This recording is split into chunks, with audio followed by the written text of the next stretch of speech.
We're going to get started. Very, very Okay. quick housekeeping before we get going. We have a top advisor office hours call tomorrow with our top advisor for entrepreneurship, which is Hap Klopp, who many people don't know the name, but they certainly know the company that he founded. So he founded North Face in 1968, and I challenge anybody to walk a block in any city and try to go a block without finding somebody wearing North Face. It probably won't happen. So Right. tomorrow, we're going to spend some time with Hap, and I'm looking forward to that. For anybody who's new to a Legends Series call, the format is Dwight and I are going to do kind of like a little fireside chat for about 30 minutes, and then we're going to open it up for live Q&A. So if you've got a question for Dwight, you don't have to tell us what the question is. Just put in the chat that you've got a question. Kathy will let me know, and we'll tee you up, and you can ask your question directly to the one and only Dwight Evans. So, man, if you don't know who Dwight Evans is, I don't know. You're either way too young to be on this call, or you're following the wrong sports. But three-time All-Star, eight-time Golden Glove winner, Red Sox Hall of Famer, 2 Silver Slugger awards, 20-year career. I think he played the second most games in Red Sox history behind Yaz. He's an absolute legend. And even as a diehard Yankee fan, he was one of those guys that, you just had to have respect for because of the way that he played and the way that he carried himself on and off the field. And so we'll get into a lot of on and off the field stuff today in the short time that we've got with Dewey. But before we do that, we have a new introduction, and I'm going to have Kathy hit it.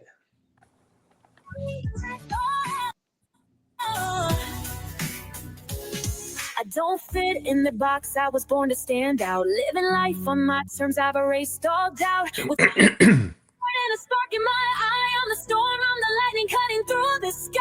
Welcome to the top, where the fearless reign, where the dreamers build what the doubters disdain. I'm fierce, I'm bold, I'm the cream of the crop. Bodacious and proud. Welcome to the top. Welcome to the top. Bodacious, audacious, no ceiling, no end. Loquacious, vivacious, legends ascend. An outlier rising, no chains, no block. This is my moment.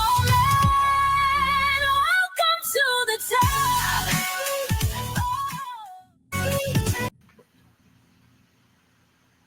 Welcome, Dwight. We appreciate you carving out time for us, my friend.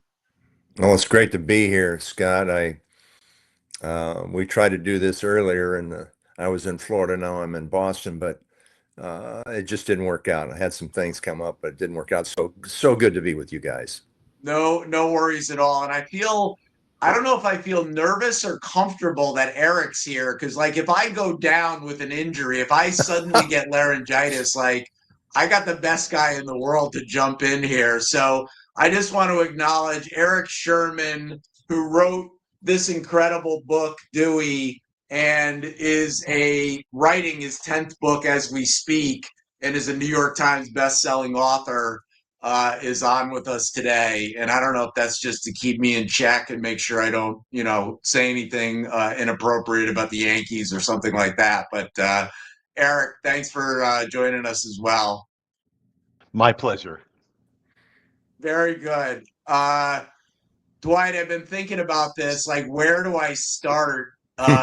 Such an iconic career.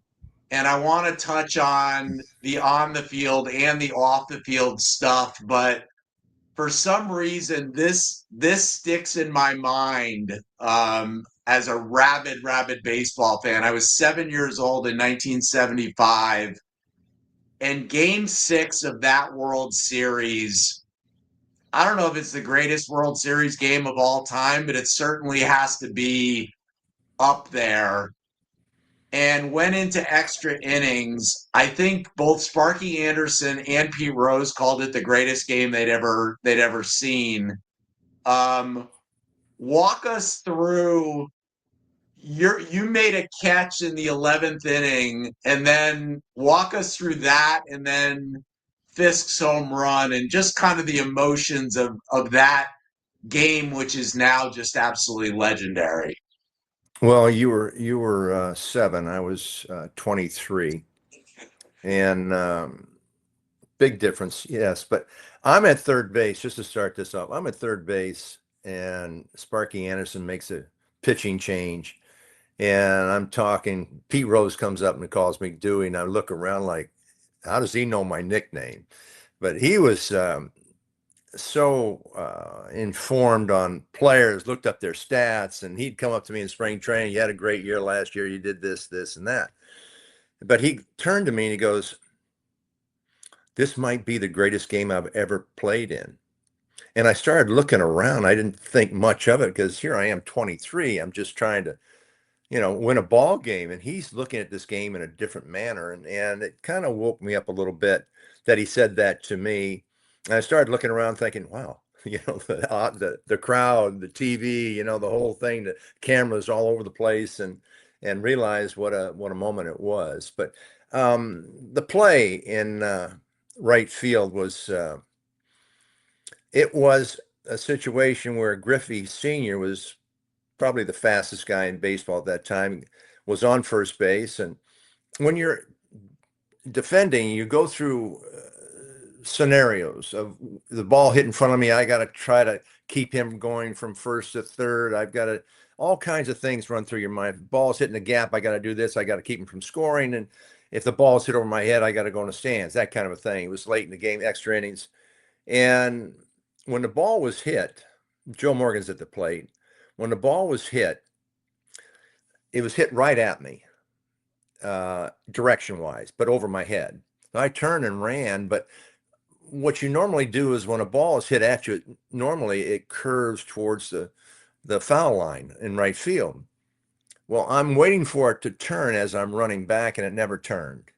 And so I got in a like no man's land, and where it's on my right side behind me, and I'm running and looking at the ball, but it's behind me.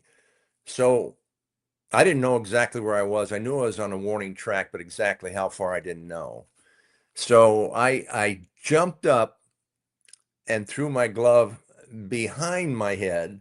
So I lost it for about that 3-foot span, and it landed in my glove. And no one was more thankful than me at that moment. But I turned, and the first thing I did when I was turned around, I hit the fence, embraced myself, turned around, and I looked right in the lights above third base. And it's like looking in the sun. So I was kind of blinded momentarily, and I threw the ball towards first base. It was about 20 feet off, but Yaz caught it, flipped it to Burleson for a double play because Griffey thought it was going to fall in. He thought no way I was going to catch that ball. But that was that. And then the bottom of that inning, yeah, it was a great moment for me. I didn't realize. I just caught the ball and threw it in, and I didn't realize how important it was, other than we have another at bat. And that's when Fisk came up. I believe it was off Darcy, the reliever.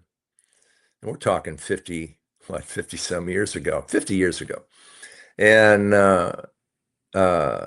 he hit a ball, and we all saw it. We all knew. And Fisk had a way that keeping the ball fair. So he would swing down on the ball and not around the ball, down on the ball, which would put a backspin on the ball.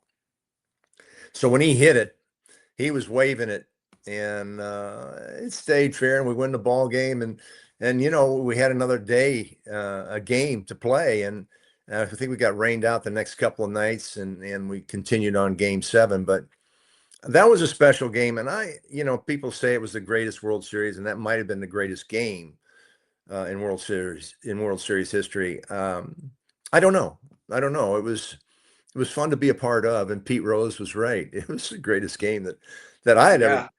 seen or ever played in myself.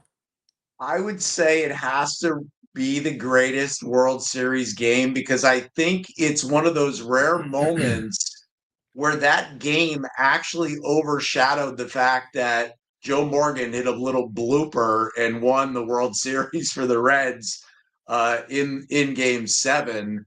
Not many people talk about that, but a lot of people talk about your catch and they talk about Fisk's home run and Bernie Carbo and all kinds of other things. And if you had Jim Rice, you probably you We probably didn't win that have World Jim Series. Rice. That's Right, another, he got plunked. Scott, that's another point that we always talk about, that we lost Jim Rice the last week of the season, got hit by a fastball and broke his hand right below his wrist.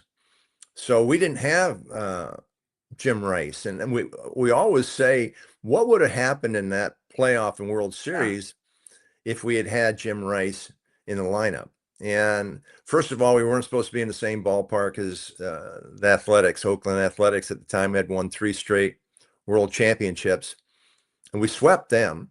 And then we go and play against Cincinnati. We weren't supposed to be in the same ballpark as the Big Red Machine. So, and we took it to 7 games, and there it was, this, like you said, a bloop single. I believe the 7th or 8th inning. I think it was the 8th inning. A bloop single to left center, off the end of his bat, that scored the run, and that was the difference between the two teams. And I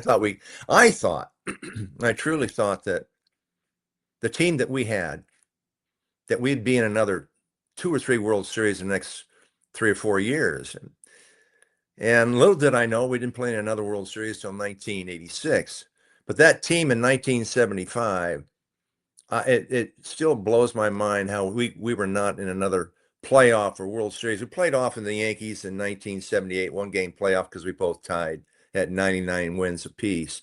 It's a 1-game playoff, and they beat us and went on to beat the Dodgers and were world champions. But that team we had, it boggles my mind how we were not in another World Series.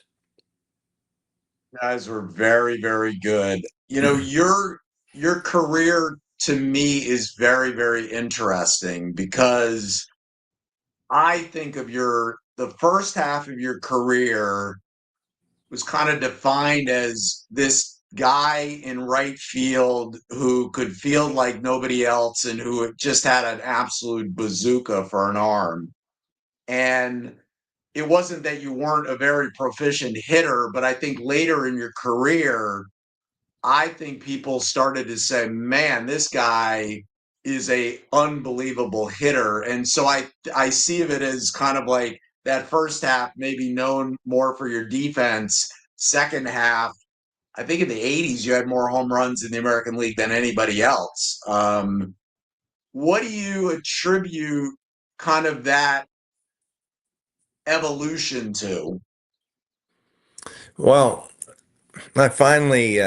I was struggling so bad in, I think, 79 or 80. And Walt Reniak, who was my our hitting coach, the Red Sox, and kind of cornered me and got in my face and said, you're doing this, you're doing that. If you want to work, I'll work with you. But I don't want you just showing up and then, poo-pooing the whole thing that we're talking about. So Carl Yastrzemski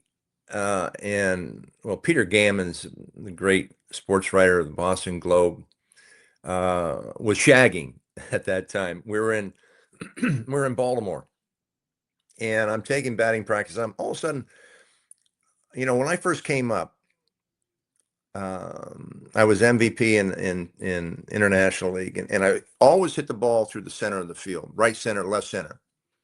But when I got to Fenway at the age of 20, our hitting coach was not really a hitting coach. He was a first base coach. And he told me, he says, you got to grab a piece of cheese and wrap it around the pole. And being 20, I'm going, what are you talking about? He says, get a fastball and pull it down the line. Well, that took me away from my strength was, again, right center, left center, and center field. So Walter got me back in the center of the field. and I started looking for pitches in certain areas and driving the ball to right center. And he didn't talk about just hitting base hits or line drives to the middle. He talked about hitting home runs to center field and right center and left center. So, and that was a big thing that he was put down for. I won't teach. And Don Zimmer would say, I'll be damned if I would ever teach a guy to hit line drives through the middle. And it was more than that. And excuse me, I got a tickle in my throat. But Zimmer gets fired, and now he's the manager of Texas Rangers. And here I am in 1981. I'm leading the league in hitting. And he comes up to Walt and he goes, he might be the best hitter in baseball. And I heard that through Walt. And Zimmer had always put me down for some reason. I wasn't his favorite type of player. So anyway, he said that, and that was a compliment to me, and I took it as such. But Walter got me going, and Walter Reniak. Why do you think Zimmer wasn't a huge supporter? Because I think at least I remember you for your work ethic. You were like a guy who was always taking extra BP, and maybe Jim Rice and Freddie Lynn weren't doing the same, but you were a hard worker. What was there not to love? I don't know. You know what? Is the plate in his head? By the way, you something? said Jim Rice and Fred Lynn. They were dear friends. Jim and Freddie never took extra batting practice. They did maybe as one time. I played with Jimmy 16 years, and I saw him maybe take extra batting practice once. They just didn't have to. They were that good, and Fred Lynn the same way. So Zimmer, I loved him. He was a great third base coach, great storyteller. But when he became manager, he became a different person. And we all saw it, but he had trouble managing people. And he wanted his way or the highway, but I came up to Freddie about 15 years ago. I go, I don't know what it was with Zim, but he always wanted to trade me. I mean, I was always in the Globe or the media here as being traded. He wanted to get rid of me. And Freddie slapped me on the shoulder and he goes, he wanted to trade me too. Apparently, Freddie and I were not his type of players. And I don't know why. But I loved him. I truly loved him. I got to play for him as a third base coach, which I truly loved. And as a manager, which he taught me more than anybody else in baseball. But I got to coach with him when I went to the Rockies in 1994. And I saw a different side of him that was he was so much fun to be around. And I love him. So it wasn't a love-hate, but it was just a love I don't know, and that kind of a relationship that I just didn't know where he was coming from. What teammate did you learn the most from? I know you learned a lot from Zim as a manager, but what did you learn what teammate had the biggest impact on you? Yastrzemski. Carl and I, when I came up, I'm 20, he's 12 years old, only 32, but we had a lot in common. He was like an older brother to me.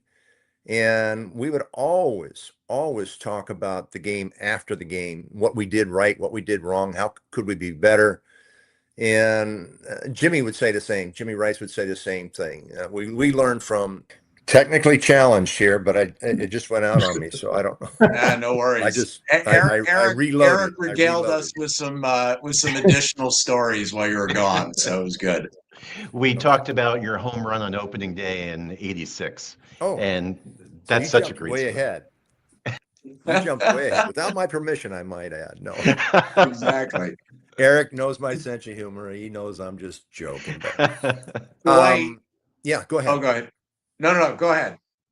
No, I'm just getting back into I'm proud of myself that I got back on I'm camera. I'm proud of you. Hey, listen, I can barely turn my computer on every day without Kathy's help. So I don't think this gets talked about very much, but your grandson, Ryan, got drafted out of Bentley by the Red Sox. What was that moment like for you? Well, it was Was great. that just It a was, surreal moment? yeah. I mean, you know, um, he's 28 now. He's a son to me, and my grandson, but he's also a son to me. I'm very close with him. Worked with him and bring him to spring training. Worked with all the hitting coaches. Worked with players that would help him out.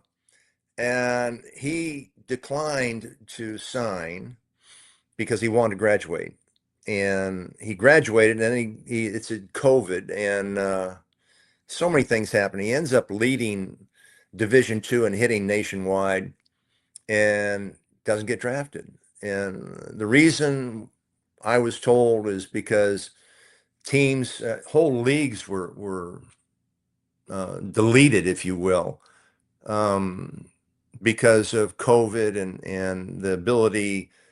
They couldn't sign as many players, and what they did, what they did was sign younger players, 17, 18-year-old high school players, and but they lost minor league teams like the NYP League, the New York Pennsylvania League.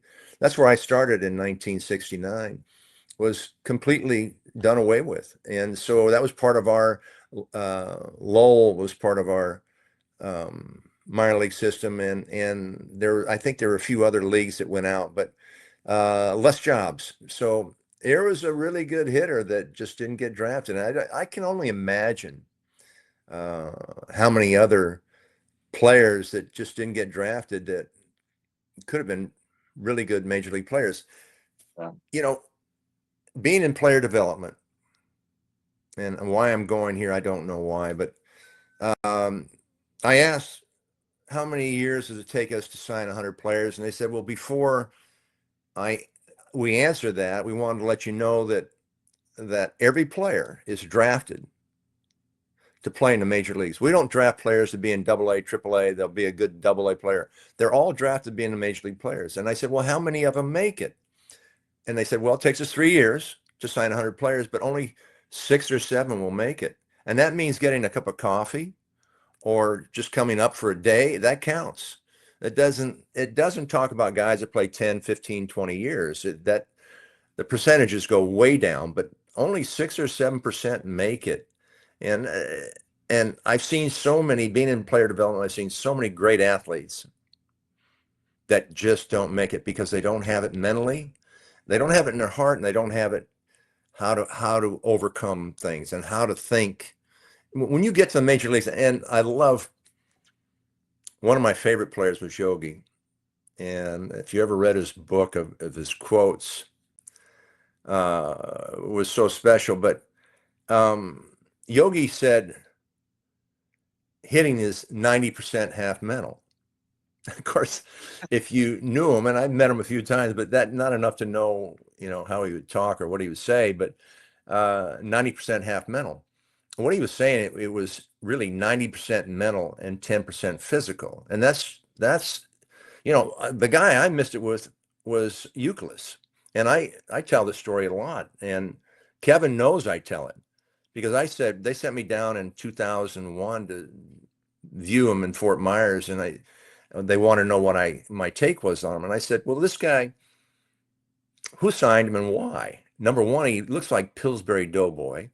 He didn't look like he had any muscle on him, but all he did was hit line drives up the middle, line drives to right center, left center, catch the ball at third base, throw guys out by a half a step. Very consistent, but still I wasn't impressed with his physical stature. But one thing I couldn't measure on Kevin was his heart and his strength mentally. This guy ended up getting 12, 13 years in the major leagues. And I love telling that story because I'm not the only one in player development that misses it. But I missed it on him, and I love telling that story because I learned from that too. And very special guy. And he actually changed his body type, went to this place in Arizona where all the athletes go, and changed his body type. And as you can tell, I still have a passion for the game, and I still think about other players. And I look at guys that have this physical, you got to look at their bodies, who have great bodies, but they don't have it mentally. And it's hard because you work with them and you try to get through to them and they just don't get it. And it's sad. It really is sad.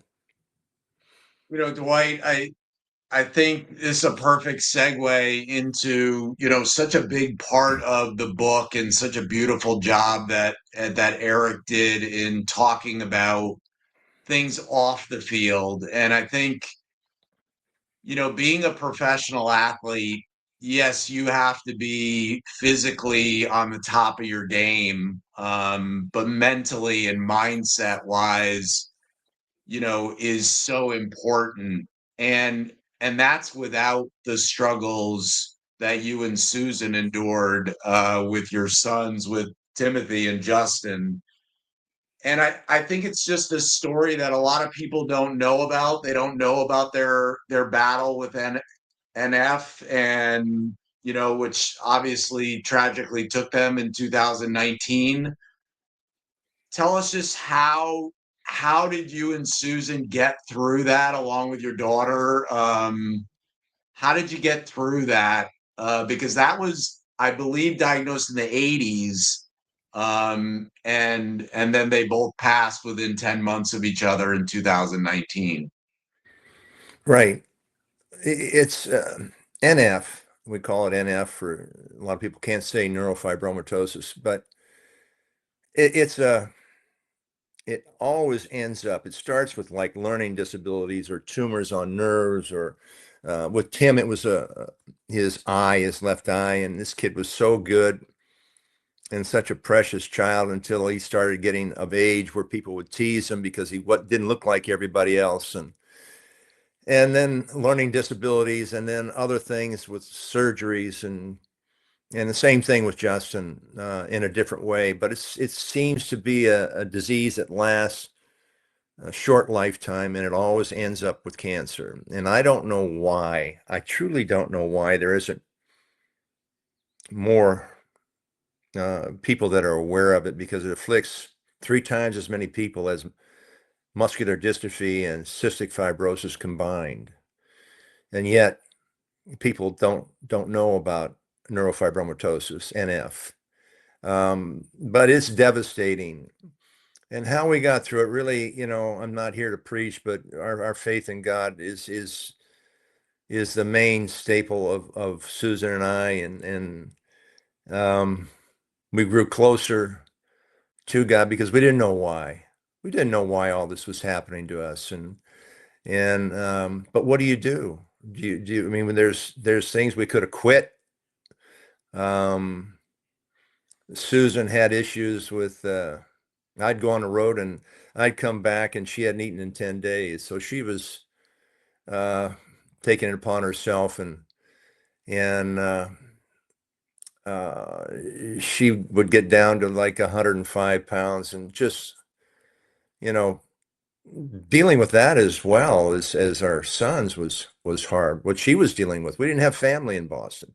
We didn't have the money to hire people either. It was all on her. And I'd go on the road and she would be in the hospital with surgeries and handling and trying to bring a normal life to whoever was at home going to school and that kind of thing. And of course I went through the same thing when I was at home. I mean, if there was surgery scheduled, we had to go through it and had to handle it. And the only thing I can come up with is God gave us the strength. And I'd love to say that we did go through therapy, but our strength was really from God. And I know some people don't like to hear that, but I don't care. I don't care. Yeah, we don't care. I don't care either. Yeah. So thank you for sharing that. Go ahead. I know that you were close with Jim Rice, and I believe Jim Rice for a time didn't even know that you guys were going through that. And I think we live in a world where, it's easy to be fall into being a victim, and it's remarkable that you were able to persevere through that and even have a teammate like that who didn't really understand the full gravity of what was happening. Yeah, it really wasn't Jim's fault. It was probably my fault for not bringing that into the clubhouse. I didn't want to because I didn't want to use it as an excuse if I had a bad day. And there are many times that I had bad days, and I'd be booed, and I'd go to the hospital, and that's where my mind was, and that's where my thoughts were with my sons, and it wasn't easy, but we got through it. We did, and with Jimmy, Jimmy, I call him 1-4. He started that. He started calling me 2-4, so I call him 1-4. Like, that was his number, and mine was 2-4. Mine was 24. But Jimmy was unaware of all that. And then when I had a golf tournament, and after I got out of the game and for NF, and he came and then he read the information on why the tournament was about. It was about NF and how my kids were afflicted. And we had to do something after the tournament. We had to go into Fenway, and I had Susan with me, and we had to entertain a group of people. And Jimmy started talking about what he had read and didn't know anything about us. And he actually had tears in his eyes. Here's this big, strong man who has in strength, still had compassion and sensitivity to other people. And I love Jimmy for that. Jimmy and I are close. And again, we played 16 years together, and you get to know people. And yeah, we had arguments, we had disagreements. That's, if you have a brother and sister or brothers or whatever, you get after it. And we did, but we always came out, and it was always about winning, and it was always about friends and being better teammates. Well, you're a remarkable guy. We have got a ton. I've got a ton more questions for you, but we don't have time because we have a lot of people that want to ask you questions. I think we have a lot of Red Sox fans on this call. So you ready to take some questions? Sure. All right. We're gonna go to Jared first. Jared, you are up with Dwight Evans. Awesome leading off. Dwight, thank you for your time today. I'm not sure if you're familiar with the show, but Always Sunny in Philadelphia did an entire episode about one of your teammates, Wade Boggs, and an urban legend about how many beers he drank on a cross-country flight. And I'd be remiss if I didn't ask, how much truth was there in that number from the urban legend? And can you share any fun travel stories behind the scenes that we would know? Well, I don't know what the number was. So it was 73 on the flight, and they said 107 in a day, and then went 2 for 3 the next day. So there's a lot of components here. I really don't know, because you try to sleep, and what people do on the plane, usually what's in the clubhouse stays in the clubhouse. What's on the plane stays in the plane. What was very impressive of Wade is I never saw him go to the bathroom, the men's room. So he had the greatest bladder I think I've ever seen, but I don't know how many he had, but if that's true, then gosh, I don't know how he did it. But and then he'd play and do well. So he was a great hitter. And when he came up, he wasn't that good of a fielder, but he worked hard. He was a hard worker.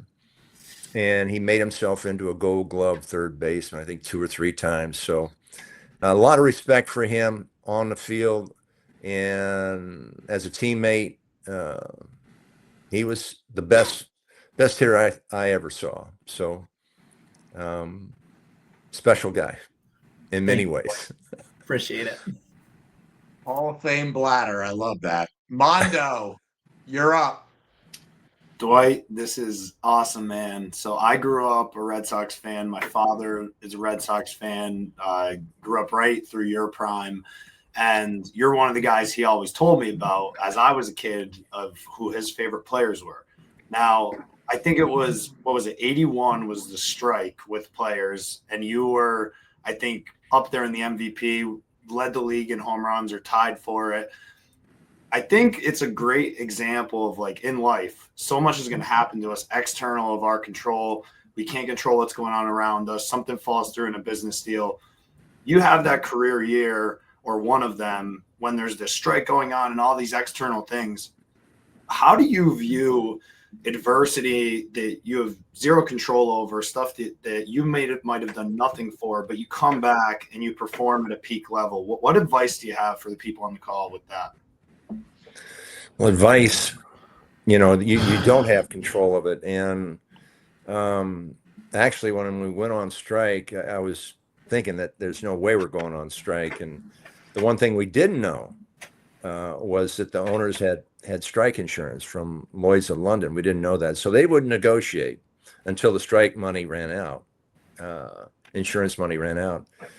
At that time, I was, leading the league in hitting. I was right there in home runs and RBIs. We went on strike and came back 2 months later, and I couldn't find, I still performed well, and but not like I was before we went on strike.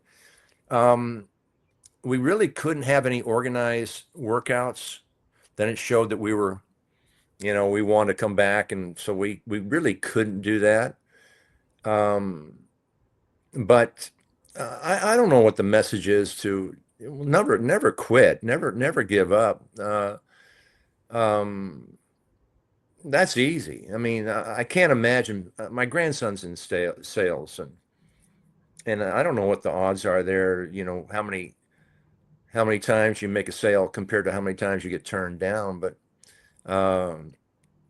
you just got to keep going forward and work harder. And that's, I think, working hard and always, and having a positive attitude is important. I mean, if you're a great player, you're failing 70% of the time. And it's how that 70% really affects how you go forward. And you have to have a short memory. And I think in sales and things like that, you have to have a short memory. And I use to players, I use this analogy that, you fail 7 out of 10 times, but it's how you fail. And, if I get 3 hits and 10 at bats, we'll just use that number.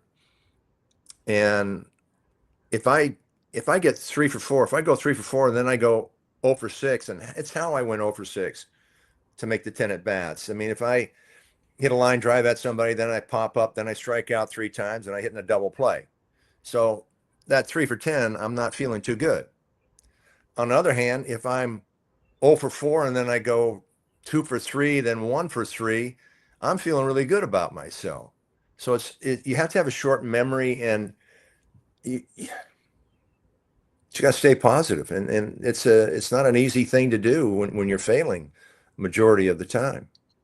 So Mondo, I don't know if I answered your question correctly. I mean, but that's gold, man. It's how you fail. It's how you fail, and you have to have a short memory. And so that's why great relievers, closers have, if they lose it the night before, they're out there the next night, and they're staying positive. And one pitch, you got to forget about the last pitch, or you got to forget about the last at bat or the last game.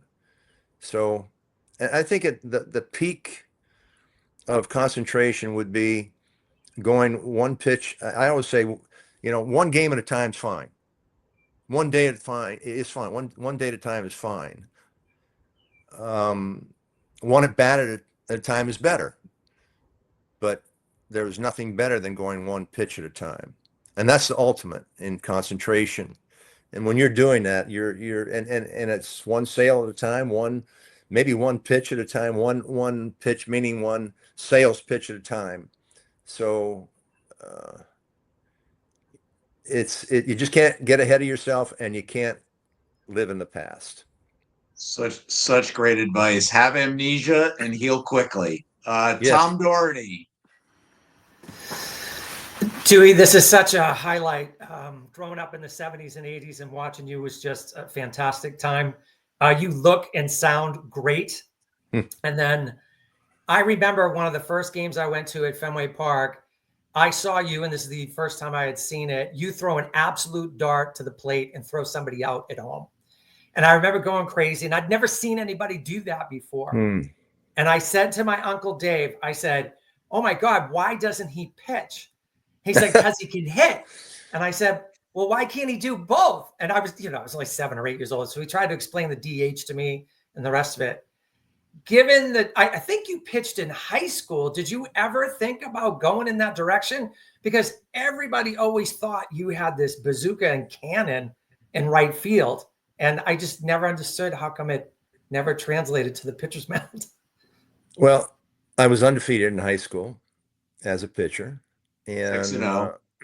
I was, and the scouts, I had scouts looking at me, and they'd always ask my coach, would you draft him as a pitcher or would you draft him? I was third base at that time. I played third base and I played a little outfield. And he said, I would draft him as an everyday player. And that's where that came from. So I did pitch in the minor leagues, 1 inning, and I realized how hard it really was. And I used to scream in right field, throw strikes, let's go, come on. And here I am trying to throw strikes. It wasn't easy. And I had that long, arm slot, if you will. I mean, it was using my legs. I didn't know how to use my legs. I really didn't know how to pitch. But another thing too, Tom, was that throwing, using my legs was a big part of my throwing. And one thing I couldn't do, today they have cameras on everybody, every pitch. Back then they didn't. And so I couldn't really put myself outside myself and see what a throw that I made. All I knew is what was in front of me. And I told this to Eric, when we were doing this book, that I love going in. I do this legend suite, which the Red Sox legends do. And I do about 10 of them a year. And they show the highlights of my career on the screen. And I actually enjoy it because when I played, I really didn't enjoy myself going through what we went through on and off the field with our family. And I really didn't enjoy but I look at that highlight film and I go, I could say this humbly, and I mean it humbly. I look at it and I go, wow, you were pretty good. And I say that humbly. I don't, I never enjoyed myself playing, and I wish I had more fun playing. And I just Well, that's a shame because I truly got a lot of joy out of the game watching you. Thank you. We all did. We're gonna go to Rich Bishop. Hey, Dewey, thank you so much for doing this with us today. Boston is notoriously one of the toughest places to play. And over the years, there have been so many players that have played for smaller market teams and gone to Boston and just have not had the same success there that they have in other places. You played there almost 20 years. So how does somebody succeed in a town like that? And what were some of the things that you had to deal with the media, the fans, that you had to overcome that made you be able to be successful over such a long period of time there? Well, number one, the fans. It took 4 or 5 years to realize that how good these fans were. And when they booed, they weren't really booing you personally, unless you weren't hustling. And if you were a great athlete and you didn't hustle, they knew how good you were. Whether you were average, they loved. I like to relate it to Terry O'Reilly, the hockey player. He could hardly skate, but they loved him when he got on the ice. He would fight, but they loved him because he gave all that he had. And once I realized that they weren't booing me or they cheer you and maybe thickle in a way, I realized that they were passionate. They had emotions. And I'll never forget when Rick Burleson said to me, when the Red Sox didn't keep him, so they traded him to Anaheim. And he comes up to me, there at Anaheim's in town, and he goes, Dewey, I made a play last night in the hole between third and short. I dove, jumped up, threw this guy out by a step. And you got 20,000 fans in Anaheim going, wow. Now, if that happened in Fenway, they'd be jumping up and down, cheering, they're just more emotional. He goes, I miss the emotions in Fenway Park and from the fans. And once you realize that as a player, you fall in love with them. And so the guys that come from smaller markets and they're intimidated. The writers can be tough, but my wife would always hand me the newspaper. She'd give me who's pitching, not that night, because I already knew who was pitching that night, but because she had told me that the night before, she'd put on a piece of paper who's pitching tomorrow night, but she'd always hand me the newspaper without the sports page. And because I didn't need to read if I screwed up the night before or I did well. I know what I did. I know what our team did. I didn't need to rehash it. And I didn't need to read how some guys analogy of the game, whether it ticked them off or made them happy. I didn't need to read that. So I think that helped me. And we don't, as players, you don't need, I love Zim. We talked about him earlier. Zim would always sit on a bench and go, I don't listen to any talk shows. And then the guy that's the head of the talk show is like Claflin and somebody else had a talk show. He'd jump down their throat because he was listening to the talk show and someone said something or they said something. So actually he did listen to the talk shows, but you don't listen to that stuff. You don't need to hear their thoughts, whether they're negative or positive. I hope that answers your question, Rich. Yeah, I that's hope great. I did. Thank you. Steve Thomas. You're on mute, brother. I can't hear Steve. Now Still I'm on mute. Sorry There you about go. There you go. Dwight, really enjoyed the book, especially going into details about your relationship with your wife and each of your children. That was a little bit different from other sports books, and that was a really added plus your faith. My question is, what did you enjoy the most about putting this book together with Eric? Well, we haven't talked about Eric at all, really. Eric is, I saw interviews. He had pictures when I was playing. And he was interviewing me with a microphone and had a tape player and all that. And it goes back quite a ways. And working with him on another book that I just had a chapter in there, it was the 86, about the 86 World Series. I had a feel for him, but I still didn't want to, even when we lost our two sons, I didn't want to do a book. And I just didn't want to rehash anything. And my wife was diagnosed with cancer a little over 3 years ago. And that's when I said, if I don't do it now, I'll never do it. And I started preparing. I say the book took 3 years in the making, because I started keeping notes when I was serious about doing a book. And I hadn't given Eric any inclination that I'd do the book. And it took about a year for us to work pretty much, if not daily, every other day. And staying at my house and being together and opening up. Eric is a very talented writer. And one thing that's I'd like to say about Eric, and he won't say it, is that he wrote a book about Fernando Valenzuela. It was his 8th book. I was his 9th book. And he's doing his 10th book on Thurman Munson, which I can't wait. He's a historian off the charts. And but the Fernando book is going to be a movie. And already met in Hollywood with producers and all that. And that's pretty neat. And he's had 2 New York bestsellers, and he's a great writer. And I guess that's why we got together, but he's so talented. And thank you, Dwight. I hope he's not listening, because I don't want him. I gave him a hat, and I don't know if he can wear the hat.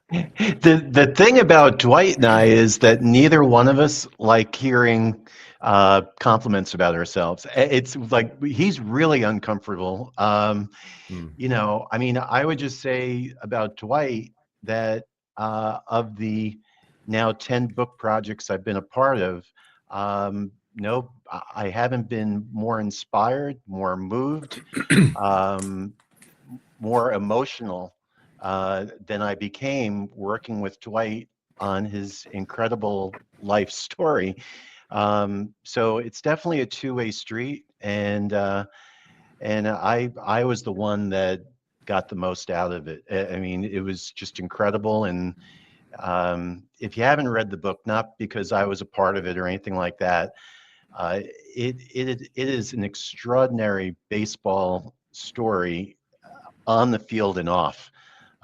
So I just, I hope that you all get a chance to read it and are as touched by Dwight's life and courage, and the courage of his family as well. Just incredibly inspiring.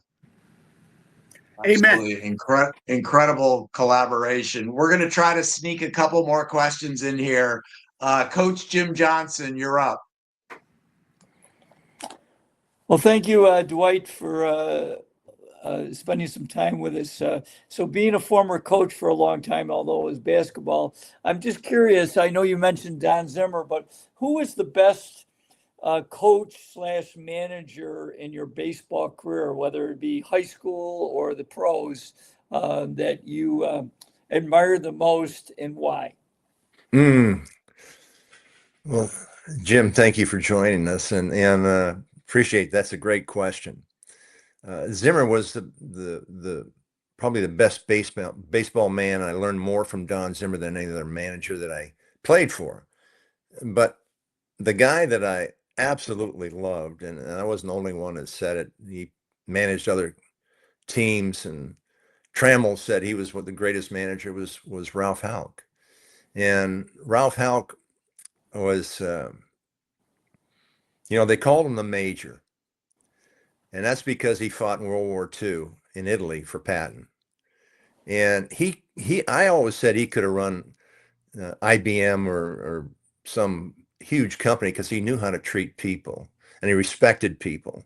And he had the story I love to tell, so many stories with him, but I was struggling. And this is in the 80s. I was having a tough time, and he called me in his office, and he'd sit back in that chair, the recliner, not a recliner, but it was a chair that would swivel and lean back and whatever. And he had that smile on his face. He always had a cigar. And he goes, I want you to know something. You're the greatest right fielder in baseball. And I'll handle the press. You go out and play. You're not coming out of the lineup. And just go out and play. And we talked a few minutes, and I go to the door and I said, thanks, Ralph. And he goes, just remember one thing. He says, hits are like bananas. And I said, all right. And I shut the door, and outside the door, and I'm going, what the heck was that? Hits are like bananas. I open the door, and he's laughing. And he goes, they come in bunches, kid. They come in bunches. That was just Ralph. He had a way of making you feel good in a tough situation. And he was my favorite. He was without a doubt my favorite. Great leadership lesson. Lindsay Dowd. Hey, Dwight. Hey, Dewey. Just a thank you. This has been absolutely tremendous. And on behalf of the current Bostonians and former Bostonians that are all on this call, there are a lot of us, I wanted to extend an invitation, if Scott hasn't already. We're going to be together on July 11th. I know you're here right now. And we're going to a Red Sox game. So if you want to come. You know what? I've seen so many baseball games, but I love going into Fenway. And thanks for the invite. I don't know right now. I don't know what's going on. Didn't mean to put you on the spot. Just wanted to say you did. I just want you to know, Lindsay, you put me on the spot there. So no, and it's okay. It's okay.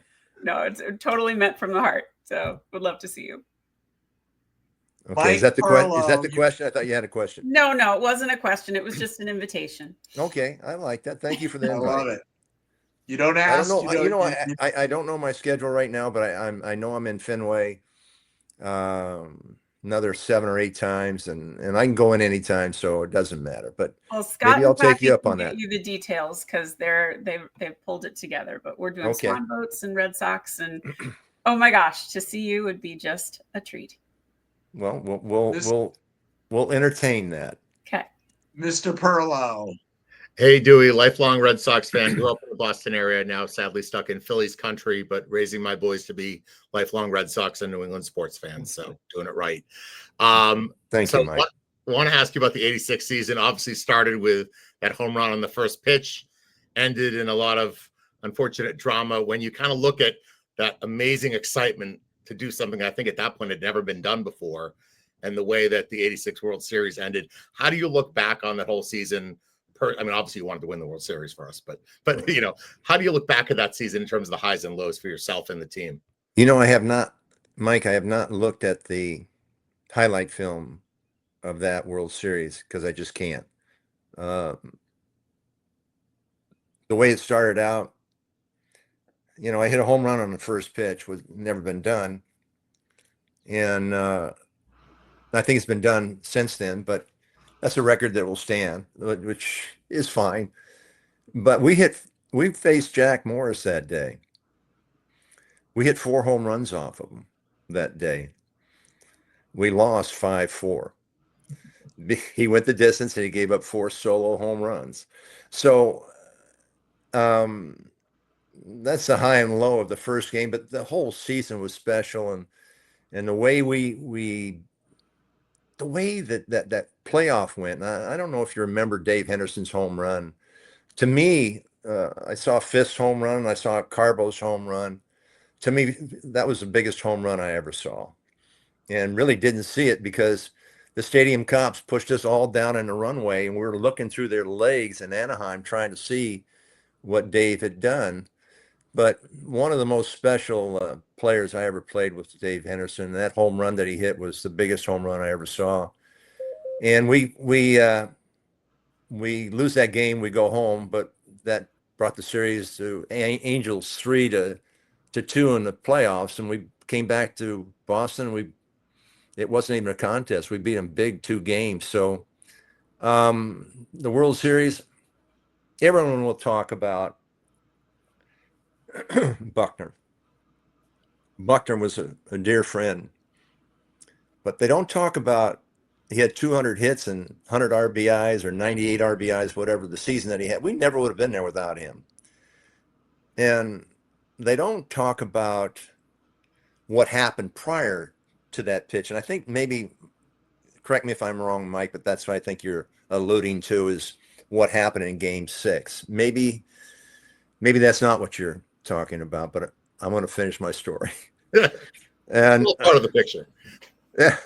So we had in the 10th inning, we had a 2-run lead.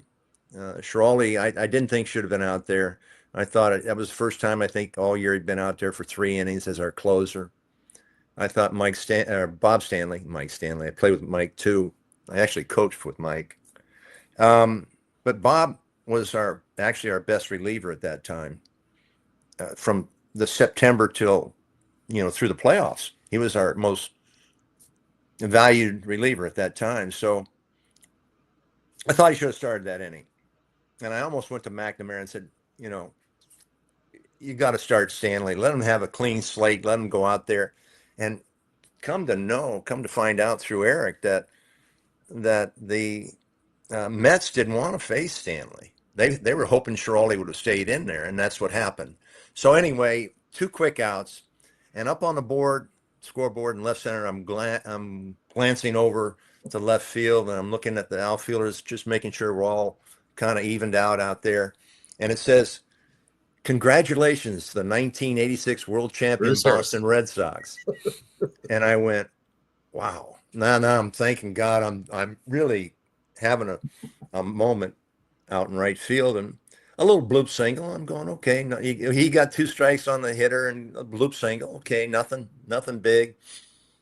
And then 3-2 or 2 strikes on the next hitter, and then another line drive hit, and then it came to another hit And now scoring position there, we're talking a long time ago, but what happened there was, I'm going to go forward. What happened there was scoring position, men in scoring position could tie the ball game up. What I didn't know, and Eric told me about this, was, and I'm on the field, but I don't know this, that Marty Barrett called a pickoff at second base. So what happened was Barrett cheats towards second base, and that left a hole between first and second. So Buckner knew what was going on. He cheated towards second base. So all this kind of came up to what happened. And Stanley gets Mookie Wilson had hit a weak ground ball to first base. So Buckner had to go a long ways for it, but I'm seeing the whole thing evolve. And in right field, I could see that Mookie was beating Stanley to first base. And Mookie was probably one of the quickest players in the game. And so Buckner sees it too. So he's looking at the situation, knowing that he's got to get the ball quick and get to first base. But I'm seeing the ball bounce. And as Buckner kind of looked at Stanley and the ball at the same time, and in his peripheral, was looking at Stanley and seeing the ball, but the ball hit something like a dirt clod or a little dirt clod and just didn't bounce and stayed low and went under his glove. That scored the winning run, but the game was already tied at that in that situation. So they like to say that Buckner lost it. No, great player, tough guy, mentally and physically. He passed away 5 years ago. I love the guy, and I'll always stick up for him. And I'm not sticking up for him, I'm just telling you what I saw. It really wasn't his fault. So I hope, Mike, that answers your question. If there's anything else you're looking for, I don't know if I missed it. No, that was great. And by the way, also, you guys were leading in Game 7. That's right. That's right. I hit a home run in that game, and then I hit a double to right center, which drove in 2 runs. And then on no outs, I'm on second base, and Gedman's job was to get me over. He hit a bullet right at the second baseman, and I couldn't. So it was a line drive. I couldn't move over, but I didn't score. And then we ended up. Eric knows. I need Eric here. And what was the score of that game, Eric? I know 7-3. It was 8-5. 8-5. Well. Yep, your double made it. I needed Eric when we did this book. I told him he needed to be my. We all needed Eric in our life. We all needed Eric. So I know we lost, but I didn't know what the finals was. 8-5. Yep. So anyway, I hope that answers your question, Mike. Thank you. That was awesome. Well, ladies and gentlemen, Hall of Fame player, Hall of Fame human being. Dwight, I can't thank you enough for being with us. Eric, I appreciate you being with us as well. I appreciate you writing this incredible book about an incredible human being. So, Dewey, it's been an absolute pleasure. This hour flew by. And I'm just really grateful because I know that you've got a lot on your plate, and I appreciate you carving out the time for us. Scott, I had a great time with you. This is fun to be on. I don't get to see Eric that much, but it's good to see him. Good to see you too. And to be part of this panel. Anyway, great time today. Thanks. Great questions. And I thoroughly enjoyed myself. Thank you. Thank you, my friend. God bless. And God bless you. Give Susan our best. I will. Thank you. Take care. Thank you. All right. Thanks, guys.